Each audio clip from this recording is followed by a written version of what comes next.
या गुरुपीठामध्ये एकदिवसीय श्री नवनाथ या ग्रंथाचं पारायण करण्याकरता येत असतात. त्याप्रमाणे आजच्या पुनश्च एकदा दुसऱ्या रविवारी जवळपास 2500पेक्षा अधिक संख्येने माता भगिनी आणि पुरुष सेवेकरी या ठिकाणी उपस्थित झालेले आपल्या सगळ्यांना आजच्या पारायणाकरता आणि त्याचबरोबर आगामी येणाऱ्या आषाढी एकादशी आणि गुरुपौर्णिमेकरता मनापासून लाख लाख शुभेच्छा देतो, धन्यवाद देतो. सज्जनो, आध्यात्मिक आणि सामुदायिक सेवेत आहे म्हणून आपण खरं तर या पारायणाला एकत्र येत असतो. याच्या पलीकडे मानवाचे अनेक प्रकारचे दुःख आहे. शारीरिक व्याधी, कुणाला शुगर प्रॉब्लेम, कुणाला ब्लड प्रेशर, कुणी कॅन्सरग्रस्त, तर कुणाला वात पित्त कफदोष. या व्याधींपासनं उभय मानव जातीचं रक्षण व्हावं. त्याच्या पलीकडे व्यावहारिक दुःख आहे. नोकरी आहे पण त्याच्यामध्ये बढोत्तरी नाही. नोकरी आहे पण परमानंट नाही. व्यवसाय आहे पण त्यामध्ये नफा नाही. शेती आहे पण पिकत नाही, कर्जबाजारीपणा. अशा प्रकारे मानवाचं हे एक व्यावहारिक दुःख आहे. त्याच्या पलीकडे आपण सर्वजण प्रापंचिक आहोत आणि प्रपंच म्हटला की त्या ठिकाणी सुद्धा भांड्याला भांड लागत असतं. कुठे मुलामध्ये वडिलांमध्ये मतभेद होतात, आईचं मुलीसोबत पटत नाही, सासू सुनांची भानगड आहे, दोन्ही भावांमध्ये बहिणी भावामध्ये वादविवाद प्रकोपाला विकोपाला जातात. अशा प्रकारची जी काही दुःख असतात त्याला प्रापंचिक दुःख म्हणतात.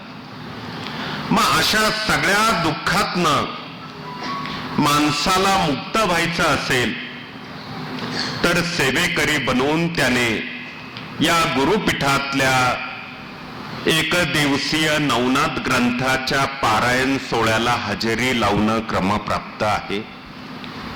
अनुभव असे येतात. आता गेली 8-9 वर्षापासून आपण अनुभव ऐकत आलात की कोणी सेवेकरी काहीतरी प्रश्न घेऊन या पारायणाला मनोभावे सेवा करायला बसलात. पुढील पारायणापर्यंत नवनारायणांनी स्वामी महाराजांनी 100% त्याचा प्रश्न हा मार्गी लावलेला असतो. ही अनुभूती. आपण जसं म्हणतो अशक्य ही शक्य करतीलच स्वामी, या उक्तीप्रमाणे अनेक अशक्य गोष्टी जिथे दुसऱ्या माणसाकडनं त्या शक्य नाही किंवा मदत मिळणं आपल्याला दुरापास्त असतं, तिथे दृश्य अदृश्य रूपामध्ये ही ईश्वरीय शक्ती आपल्या कानामध्ये येऊन सांगते, भिवू नकोस, मी तुझ्या पाठीशी आहे. आणि तो प्रश्न चुटकीसरशी मार्गी लागलेला असतो.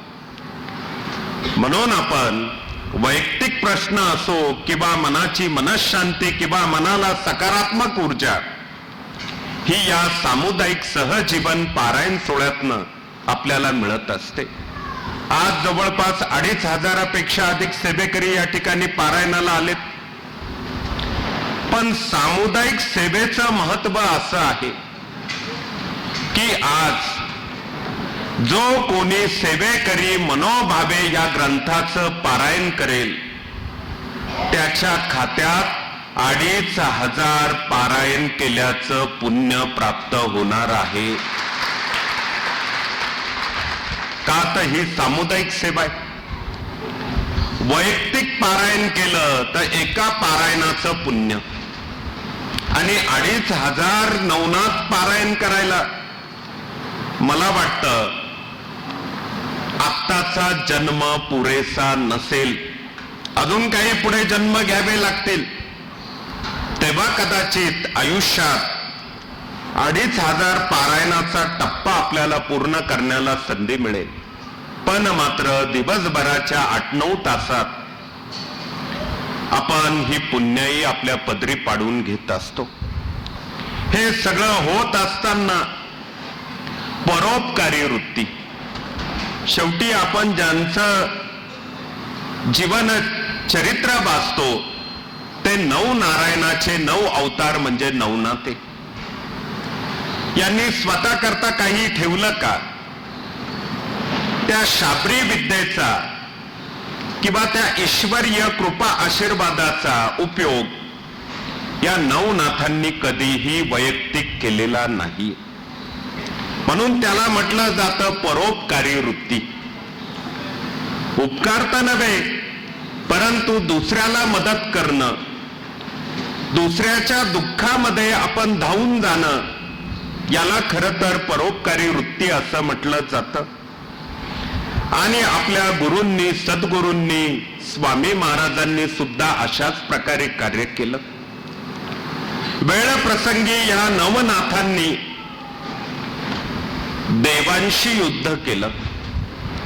झाडाला देवांना वस्त्रहीन करून टांगलं, पण कुणा करता?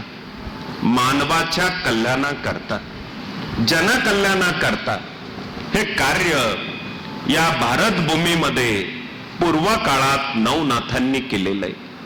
40 अध्याय आहे. कवी मालू यांनी हा ग्रंथ लिहिलेला आहे आणि त्याची शुद्धी करून आज गेली 3-4 दशकापासून आपल्या या गुरुप्रणित मार्गातनं त्याचं पारायण केलं जातं. कुणाला कुठल्या ग्रहाची बाधा असेल, नक्षत्र चुकीचं असेल, कुयोग असेल किंवा अगदी बाह्य बाधा असेल, अन्नदोष असतील, लग्नाचा प्रश्न अडलेला असेल, संततीचा प्रश्न असेल, नोकरीचा प्रश्न असेल, मनःशांतीचा प्रश्न असेल, शत्रुपीडा असेल, या सगळ्या प्रश्नाची उकल ही या नवनाथ ग्रंथाच्या पारायणाने होत असते. एवढ्या परोवृत्तीने, एवढ्या चांगल्या विचाराने हा ग्रंथ आपल्यापर्यंत येऊन पोचलेला आहे. सज्जनो, खरं तर आनंद या गोष्टीचा आहे की पुरुषांपेक्षा आमच्या माता भगिनी सगळ्या पारायणामध्ये अग्र क्रमांकावर असतात. इथला हॉल कमी पडला, दरबारामध्ये बसण्याची व्यवस्था, तिथलीही जागा हाऊसफुल झाली. सांगण्याचा हेतू एवढा आहे की तुम्ही कदाचित तिथून बाहेर गेल्यानंतर काही विद्वानांना प्रश्न करा, का हो गायत्री मंत्र महिलांनी म्हटला तर चालतो का? नवनाथ गुरुचरित्र पारायणाचा अधिकार आम्हाला आहे का? विधवा स्त्रीला हवनाला बसण्याचा अधिकार आहे का? काय उत्तरं मिळतात. पण तुम्हा सगळ्या माता भगिनींना सांगतो, या सेवा मार्गाने गायत्री मंत्र असो, होम हवन चंडी याग असो, 5वा वेद गुरुचरित्र असो किंवा त्याच्या पलीकडे नवनाथ ग्रंथाचं पारायण असो, याला 100% आरक्षण आणि संरक्षण म्हणतात. ते भगिनींना दिले. आणि म्हणून घरातले कुठलेही प्रश्न, मुलगा चुकीच्या मार्गाला, चुकीच्या संगतीमध्ये, कुणाचे पती व्यसन करतात, कुणाला सासूरवास, किती प्रश्न आहे. आणि या सगळ्या प्रश्नांचं उत्तर की ह्या दत्त महाराजांच्या, ज्योतिर्लिंगाच्या, नवनाथांच्या, स्वामींच्या भूमीमध्ये श्री नवनाथ ग्रंथाचं पारायण करणं होय. आणि म्हणून आपण महिन्याकाठी या ठिकाणी एकत्र येत असतो. परंतु हे सगळे मानवाचे प्रश्न डोळ्यासमोर जरी आपण ठेवले, पण अत्यंत महत्वाचा दुसरा प्रश्न आहे की आपल्या भारत देशामध्ये शांतता नांदावी, चीन पाकिस्तान सारख्या परकीय शत्रूंपासून आपल्या भारत मातेचं रक्षण व्हावं. विविधता में एकता ये मेरे भारत की विशेषता. अनेक जातीचे, अनेक धर्माचे, अनेक पंथाचे, अनेक बोली भाषा बोलणारे नागरिक ज्या देशामध्ये एकत्र राहतात त्या देशाला भारत देश म्हटलं जातं. आणि या भारत देशामध्ये कुठेही दंगल, जातीयवाद होऊ नये, कुठल्याही भगिनीवर अत्याचार होऊ नये आणि देशामध्ये कुठेही पूर सदृश्य परिस्थिती, दुष्काळ परिस्थिती येऊ नये. भूकंप नको, ज्वालामुखी नको, सुनामी नको, नैसर्गिक आपत्ती नको, मानव निर्मित आपत्ती नको. कुठेही अतिरेकी कारवाया देशाअंतर्गत होता कामा नये. एकसंघ हा भारत देश राहण्याकरता खरं तर आपण संकल्प घेतो आणि हे नवनाथाचं पारायण या ठिकाणी करत असतो. म्हणून सज्जनो, या पारायणामागे उद्देश वेगवेगळा आहे आणि ह्या उद्देश पूर्ती करता आपण हजारोंच्या संख्येने एकत्र या ठिकाणी येत असतो. हे त्याचं उत्तर आहे. खरं तर नवनाथ ग्रंथावर खूप बोलता येईल पण वेळ कमी असतो. आता हा ज्येष्ठ महिना संपत आलेला आहे.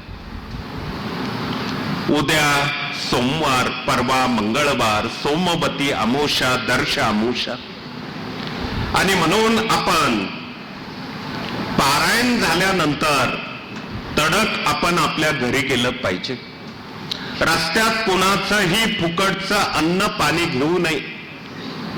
ते जर घेण्यात आलं तर आपलं कमवलेलं पुण्य हे दुसऱ्याच्या पदरी पडत असतं आणि पालथ्या घड्यावर पाणी हा शब्दप्रयोग त्या ठिकाणी सिद्ध होत असतो.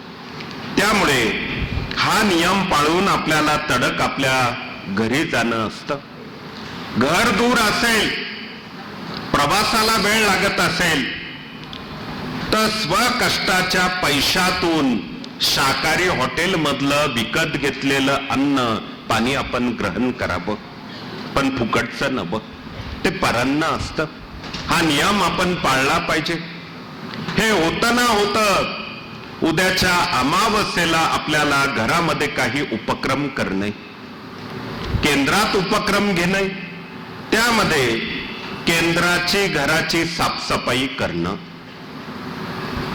जे काही जाळं जळपट स्लॅबला किंवा फॉल सिलिंगला लागलेलं असेल, कपाटाच्या मागे घाण साचलेली असते, अनेकांच्या घरात जाण्याला योग येतो. देवघर सुंदर असतं, देवघरात पूजा चांगली होती, पण देवघराच्या पाठीमागे जाळं लागलेलं असतं.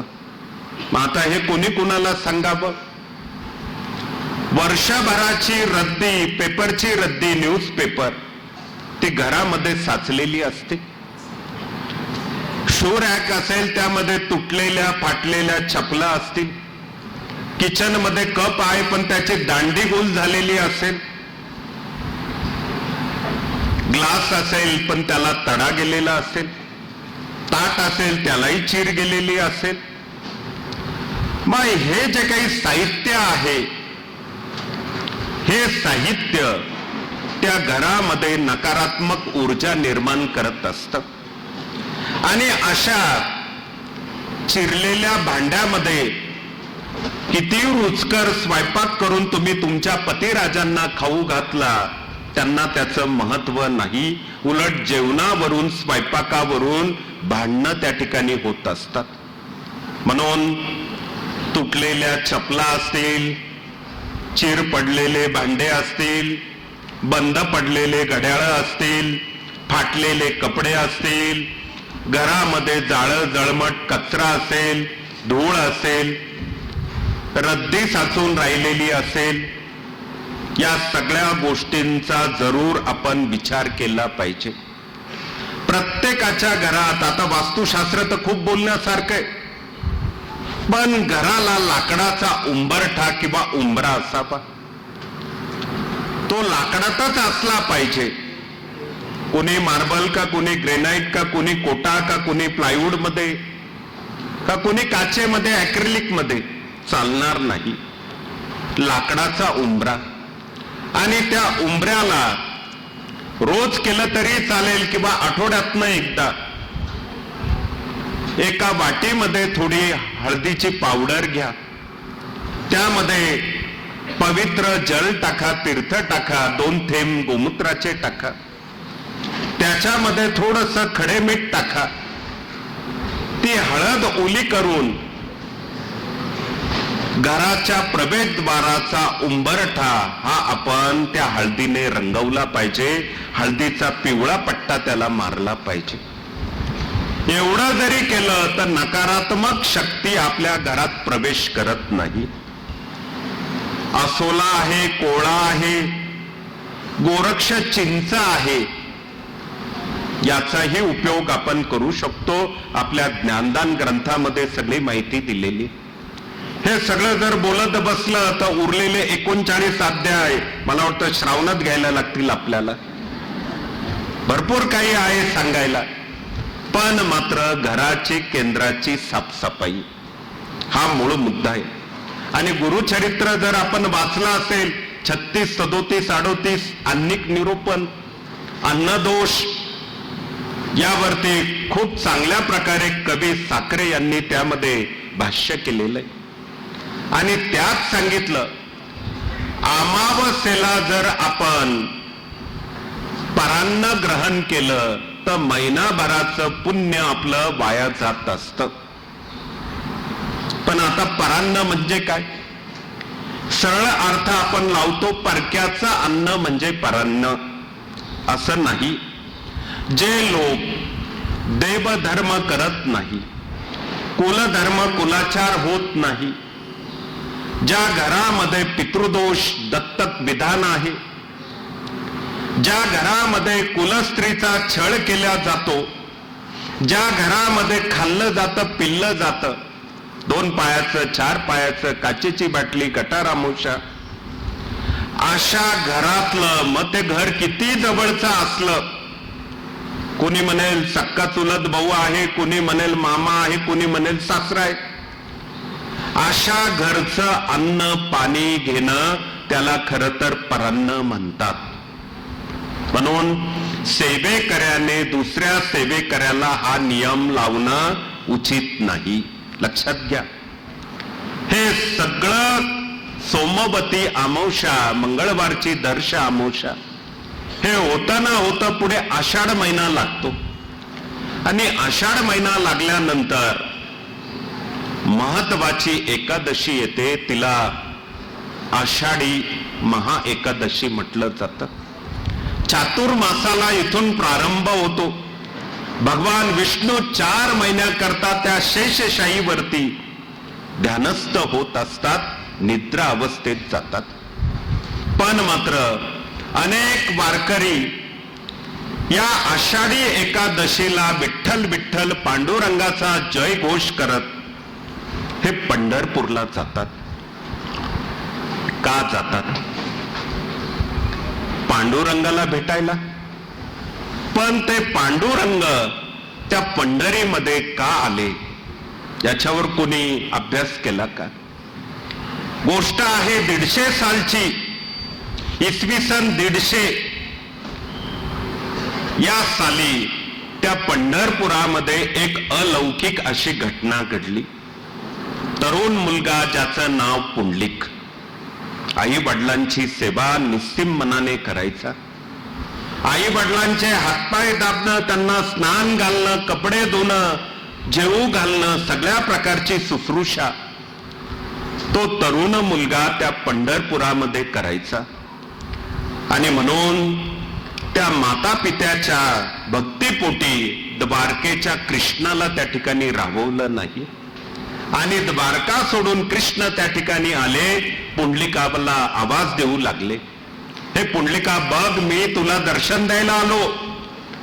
चंद्रभागेतली वीट त्या पुंडलिकाने घेतली आणि भगवान श्रीकृष्णाकडे फेकली. आणि त्या कृष्णाला सांगितलं, देवा जोपर्यंत मी माझ्या आई वडिलांची सेवा पूर्ण करत नाही तोपर्यंत तुमच्या दर्शनाला येऊ शकत नाही. याला खरं तर मातृदेव भव पितृदेव भव म्हटलं जातं. सज्जनो, त्या कृष्णाच्या आवाजामुळे त्या पुंडलिकाच्या आई वडिलांना जागेवर मुक्ती मोक्ष मिळाला. ते सोडून गेले म्हणून त्यांच्या चरणावरती डोकं ठेवून पुंडलिकाने सुद्धा आपला जीव त्या ठिकाणी सोडला.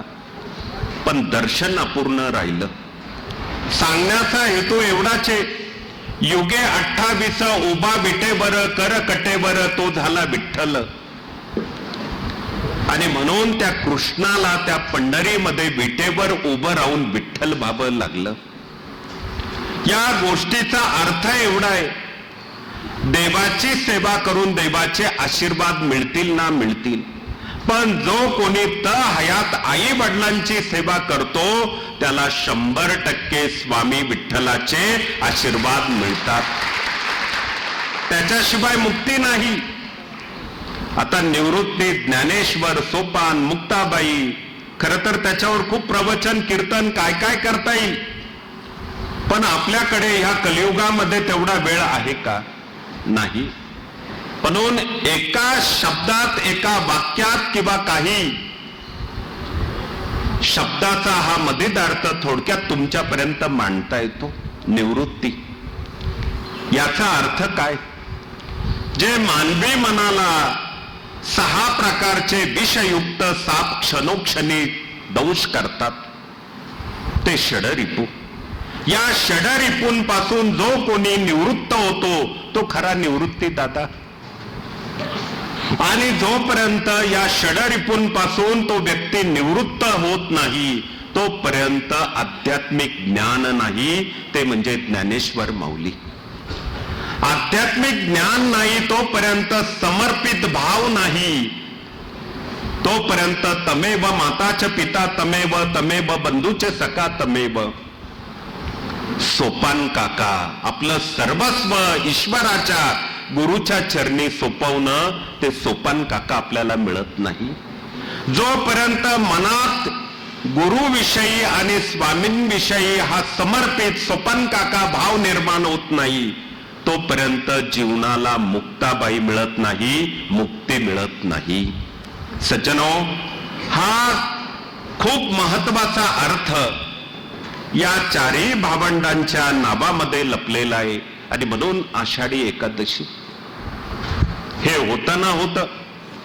याच दिवसापासून आपल्या गुरुप्रणीत श्री स्वामी समर्थ सेवा मार्गामध्ये गुरु पौर्णिमेला प्रारंभ होतो. आषाढी पौर्णिमा. खरं तर वर्षभरामध्ये 12 प्रकारच्या पौर्णिमा येत असतात, पण मात्र या पौर्णिमेमध्ये सगळ्यात महत्वाची पौर्णिमा ही गुरु पौर्णिमा असते, व्यासपूजन. कारण या दिवशी गुरुच्या तेजाला पूर्णत्व येत असतं. आपण केलेल्या संकल्पाला सुद्धा पूर्णत्व लाभत असतं. आणि म्हणून या आषाढी पौर्णिमेला आपण प्रत्यक्ष स्वामी महाराजांच्या मूर्तीवर अभिषेक करतो. श्री सुक्त, पुरुष सुक्त असेल, पळीभर पाणी असेल, आणि ते पळीभर पाणी वाहून स्वामींना आपण प्रार्थना करतो, विनंती करतो. या गुरुपौर्णिमेपासून पुढच्या गुरुपौर्णिमेपर्यंत स्वामी मी तुमचा सेवेकरी, तुम्ही माझे सद्गुरू. माझं, माझ्या कुटुंबाचं रक्षण करा, माझ्या हातून सेवा घडू द्या. आणि हे होत असताना पळीभर तीर्थ आपण प्राशन करतो. अकाल मृत्यू हरणम सर्व व्याधी विनाशनम स्वामी पादोदकम तीर्थे जठरे धारम्याहम शिरसा धारम्याहम. डोक्याला लावलं तर शिरसा, सर्वांगीने धारम्याम.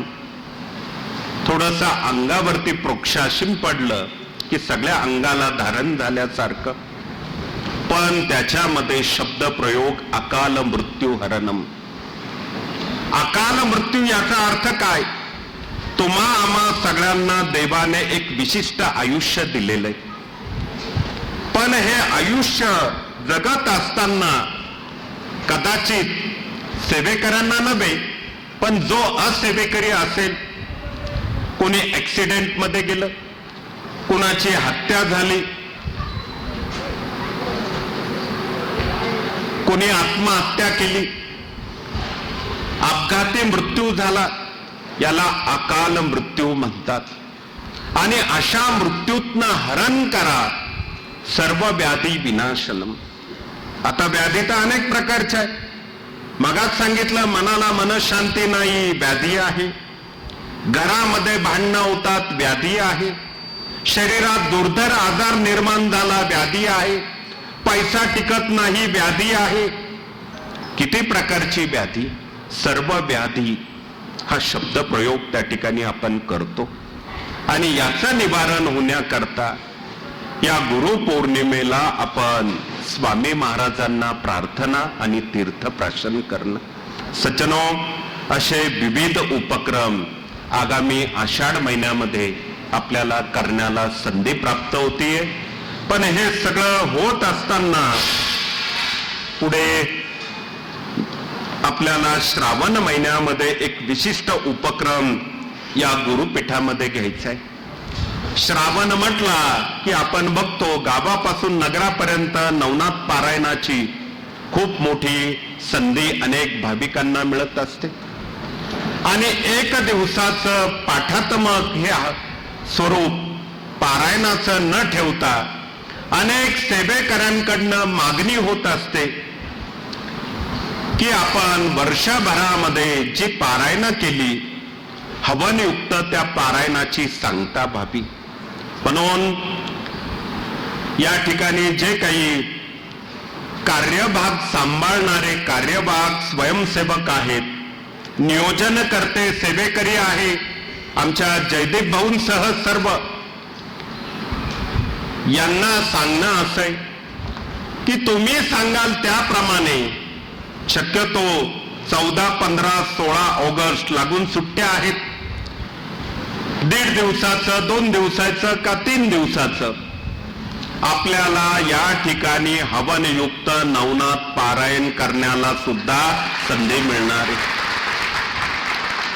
म्हणून सज्जनो, श्रावणामध्ये ही हवनाची सेवा ही सुद्धा आपल्या माध्यमातून होणार आहे। असो, बोलण्याकरता विषय खूप आहे, परंतु सकाळी आपण या ठिकाणी श्री जनकल्याण योजना सद्गुरू मोरेदादा चॅरिटेबल हॉस्पिटल 99% सेवेकरी येताना नाशिक मार्गे येतात, येताना उंच इमारत बघतात, आतमध्ये कुणाला जायला वेळ मिळेल ना मिळेल, पण रस्त्यावरून आपल्याला हॉस्पिटलच्या इमारतीचं दर्शन घडतं। नाही हो करता करता आपण 7व्या मजल्यापर्यंत येऊन पोहोचलो, शेवटचा 8वा मजला बाकी आहे। आणि आगामी कुंभमेळ्यापूर्व काळात कमीत कमी 100, 150, 200 जसं शक्य आहे एवढ्या खाटा टाकून बेड लावून आपल्याला रुग्णांची आरोग्य सेवा त्या ठिकाणी करायला संधी मिळेल।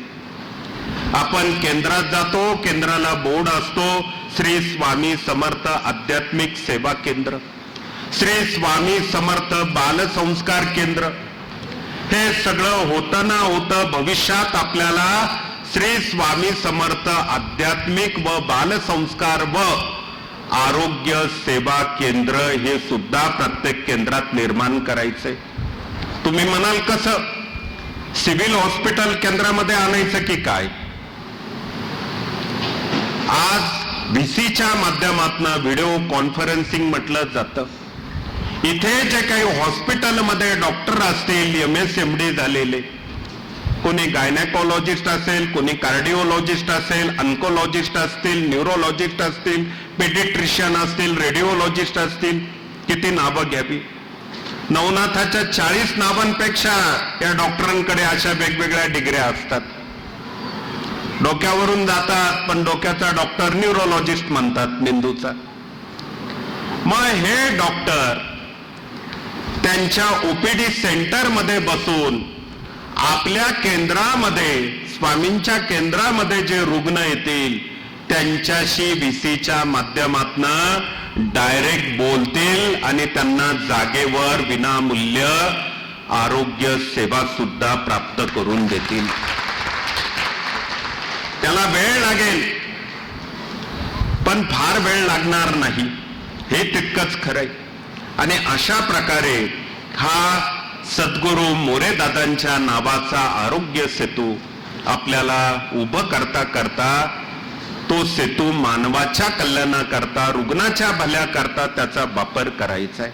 तर ही विविध आध्यात्मिक सेवा आणि या सेवेतनं जो आपल्या घामाचा, कष्टाचा एक एक रुपया निर्माण होतो त्याचा विनियोग, सदुपयोग त्या ठिकाणी होत असतो. अनेक नवीन भाविक गुरुपीठात येतात. का होते 1 रुपयाचं नाणं प्रवेशद्वाराला का, औदुंबराला का?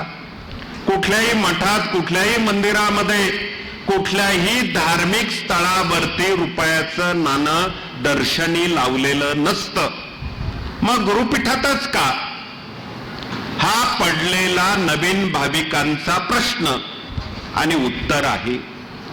गुरुपीठ असो किंवा पिठापूर, गाणगापूर, वाडीची दत्तधाम असो किंवा भविष्यामध्ये आरोग्यधाम सद्गुरू मोरेदादा चॅरिटेबल हॉस्पिटल असो, या सगळ्या पीठांची निर्मिती टाटा बिर्ला यांच्या कोटी रुपयातनं झालेली नसून सेवेकऱ्यांच्या घामाच्या, कष्टाच्या एक एक रुपयातनं झालेली आहे. हे त्याचं प्रतीक आहे. म्हणून त्या कष्टाच्या, भक्तीच्या रुपयाला नमन करून आपण स्वामींपर्यंत पोचत असतो, हे त्याचं खरं उत्तर आहे. त्यामुळे सज्जनो, आगामी आषाढामध्ये आपल्याला वेगवेगळी उपासना, सेवा करता करता श्रावणापर्यंत पोचायचंय. आणि आजचा संकल्प एवढा आहे, सुपर्जन्य वृष्टी व्हावी. विपुल नको, अनावृष्टी नको, अतिवृष्टी नको. कारण शब्दप्रयोग संकल्पामध्ये खूप महत्वाचे असतात. जसं कोर्टात उभं राहिल्यानंतर वकील कसे शब्दामध्ये त्या आरोपीला अडकवतात, अहो हे देव सुद्धा सोपे नाहीत. भागवत जर तुम्ही वाचला असेल, थोडं विषयाचं विषयांतर करतो. तुम्हा आम्हा कल्याणाकरता भगवान विष्णूंनी दशमा अवतार घेतले. मत्स्य, कुर्म, वराह, नृसिंह, वामन, परशुराम, प्रभू रामचंद्र, श्रीकृष्ण, बुद्ध आणि कली. आता नवनाथात खरं तर भागवत सांगणं वेळेअभावी शक्य आहे का? पण मात्र प्रसंग एक असा आहे, भागवतात वाचतो दशमा या अवतारामध्ये आलेला आहे. भगवंताने, विष्णूंनी भक्त प्रल्हाद आणि भक्तांच्या कल्याणाकरता, रक्षणाकरता नृसिंह हा अवतार घेतला. पण का घेतला? कथा अशी आहे की त्या काळामध्ये हिरण्यकश्यपू नावाचा एक राक्षस होता. हा दैत्य एवढा उग्र होता आणि एवढा तपस्वी पण होता की त्याने एका पायावर उभं राहून 1000 वर्ष ब्रह्माजींची सेवा केली, तप केलं. भगवान ब्रह्माजी प्रसन्न झाले आणि प्रसन्न होता क्षणी या दानवाने काय आशीर्वाद मागून घेतला? म्हणे, ब्रह्माजी मला अमरत्व पाहिजे, मला कोणीही मारू शकणार नाही, मला मृत्यू येऊ नये असा आशीर्वाद तुम्ही द्या. ब्रह्माजींनी विचार केला की हा काय मागतोय, आणि हा तर दैत्य कुळातला दानव आहे, याला जर अमरत्व दिलं तर पुढे जनतेचं काय होणार? म्हणून त्यांनी त्या हिरण्यकश्यपूला सांगितलं, मी तुला अमरत्व देतो, पण कसं? तुझा मृत्यू रात्री होणार नाही, तुझा मृत्यू दिवसा पण होणार नाही. तुला मृत्यू तुझ्या राजवाड्यात येणार नाही आणि तुला मृत्यू राजवाड्याच्या बाहेर पण नाही. तुझा मृत्यू कुठल्याही शस्त्राने होणार नाही, तुझा मृत्यू कुठल्या अस्त्रानेही होणार नाही. तुला कुठला देव दानव कोणीही मारू शकणार नाही. तथास्तु. त्याला खूप आनंद झाला. का आता आपल्याला मृत्यूच नाही, दिवस नाही, रात्र नाही, घरी नाही, बाहेर नाही, शस्त्र नाही, अस्त्र नाही, मानव नाही, दानव नाही, देव पण नाही.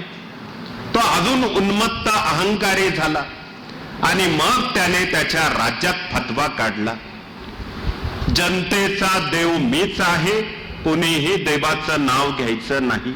पण त्याच्या पोटी पोरग जन्माला आलं, त्याचं नाव भक्त प्रल्हाद. जन्मता आईच्या उदरातनं नारायण नारायण नारायण. मुलाला समजून सांगितलं, पण पोरग काही ऐकायच्या मनस्थितीत नाही. पत्नीने म्हणजे त्याच्या आईने सांगितलं, मुलग काही पोरग काही ऐकना. शेवटी तो राजा पोटच्या पोराला मारण्या इतपत येऊन पोचला. कडेलोट केला, हत्तीच्या पायाखाली अग्नीत टाकलं.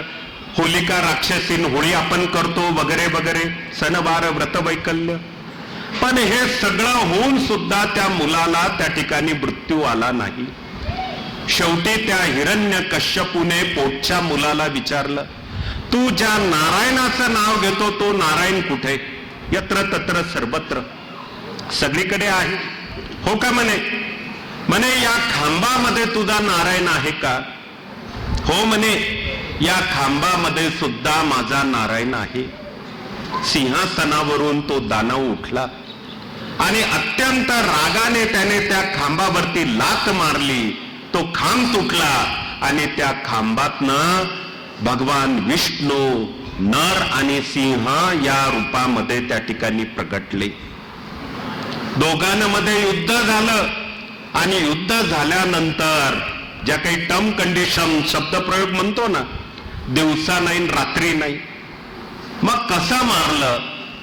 मांडीवर घेऊन त्याच्या पोटात छातडामध्ये सिंहरूपी ते नख खोचून त्या नृसिंह भगवानाने त्याचा कोथळा बाहेर काढला. पण रात्रही नव्हती, दिवसाही नाही, सायंकाळची वेळ. आत नाही, बाहेर नाही, उंबऱ्यावर. शस्त्र नाही, अस्त्र नाही, सिंहाची नख. देव नाही, दानव नाही, मानवही नाही, नृसिंह भगवान. म्हणून शब्दप्रयोग करताना विपुल पर्जन्य वृष्टी असं न म्हणता सुपर्जन्य वृष्टी. विपुल म्हटलं तर नदी नाले ओव्हरफ्लो होतील. थोडं त्र्यंबक गोटी इगतपुरी पाऊस पडला का नाशिकच्या सराफ बाजारापर्यंत पाणी येऊन पोचतं. असं न होण्याकरता आपल्याला हा शब्द प्रयोग करणं क्रमप्राप्त आहे. हे विषयाचं खरं तर विषयांतर आहे, पण असोत बोलण्याकरता अनेक विषय. जवळपास आता 9:30 वाजत आलेले. उर्वरित अध्याय आपल्याला पूर्ण करायचे. अत्यंत मनोभावे आपण ही सेवा पूर्ण करावी. बसताना उठताना आपला पाय ग्रंथाला लागणार नाही. वाचन करताना आपलं मन सैरा वैरा भटकणार नाही. नाहीतर वाचनामध्ये आपण आहोत, आपलं मन घरातल्या टीव्हीत किंवा सिरियल किंवा कोणी फेसबुक व्हॉट्सअपला जायचं. या मनाला थोडं ब्रेक लावणं, आवर घालणं आणि त्याला पवित्र कसं दिवसभर ठेवता येईल. कुणाचा द्वेष नाही, कुणाविषयी ईर्ष्या नाही, कुणाच्या विषयी मनामध्ये कुठली वाईट भावना नाही. अगदी न्यूट्रल माइंड, साक्षी भाव त्याला म्हटलं जातं. भागवतातल्या जड भरताप्रमाणे निर्लज्जासी सन्निध गुरु असेच जाण निरंतरू. या उक्तीप्रमाणे त्या मनोदेवतेला ठेवून आपल्याला या नवनारायण देवतेची सेवा करणं आणि पुढच्या वेळेस येताना कागदावर अनुभव जे येतील ते या ठिकाणी वाचून दाखवणं हे 100% होणार आहे. म्हणून सज्जनो, आपला अधिक वेळ घेत नाही. झालेली सेवा स्वामींच्या आणि नवनारायणांच्या चरणी अर्पण करून या ठिकाणी थांबतो. जय हिंद, जय महाराष्ट्र. श्री स्वामी समर्थ.